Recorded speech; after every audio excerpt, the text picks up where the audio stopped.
មានຂណាតច្រត់អត់បងនេះចូលមកសានេះសិតតែຂណាតច្រត់ទេណា1.7 ម៉ែត្រក៏មាន1.8 ម៉ែត្រក៏មាន1.8 ម៉ែត្រនេះគឺចូលបានតិចម្ដងនេះគឺគេកក់ហើយអានេះ1.8 ម៉ែត្របង1.8 ម៉ែត្រនេះគាត់កក់ដល់ប្រយុទ្ធមិញអត់តាមបានផុសវីដេអូចេញផងគឺថាគាត់កក់ឆាតមកកក់ទេមកកក់តែម្ដងចំពោះពលរបស់វាបងណែយើងយកមកសានេះគឺសិតតែត្រង់ហើយដើមរាំងធំចាស់ល្អទៀត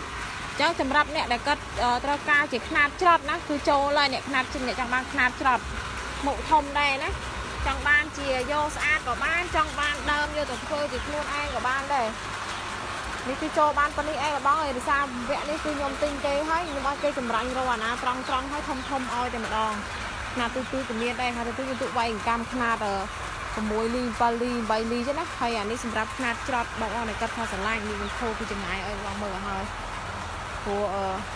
ចូលសានេះគឺចូលបានស្អាតហើយត្រង់ខ្ញុំនិយាយចឹងអត់បានរុះទេព្រោះវាធ្ងន់ដែរមកបាច់នេះមាន10ដើមហើយសិតតែដើមស្អាតទាំងអស់ហើយក្លឹមគេល្អណាចូលមកវគ្គក្រោយនេះណាទៅបងតែគាត់ចង់ជាវຂណាតច្រត់នេះចូលហើយណាចាប់ពី1.5 ម៉ែត្រ1.5 ម៉ែត្រក៏មាន1.6 ដល់1.7 1.8ដូចជាមានត្រឹម4 10ដើមទេប៉ុន្តែ1.7 ម៉ែត្រហើយនឹង1.6 ម៉ែត្រគឺនៅសល់ច្រើនអញ្ចឹងបងតែគាត់ចង់បានណាគឺគាត់អាចតំណតំណងមកបានដោយសារអត់បានឡើងទៅកាប់ខ្លួនឯងខ្ញុំទិញគេបន្តអញ្ចឹងបងតែគាត់ចង់បានណាតំណតំណងនៅតាមเพจឬក៏តាមឆាតដែលខ្ញុំដាក់ឲ្យខាងក្រោមនេះណា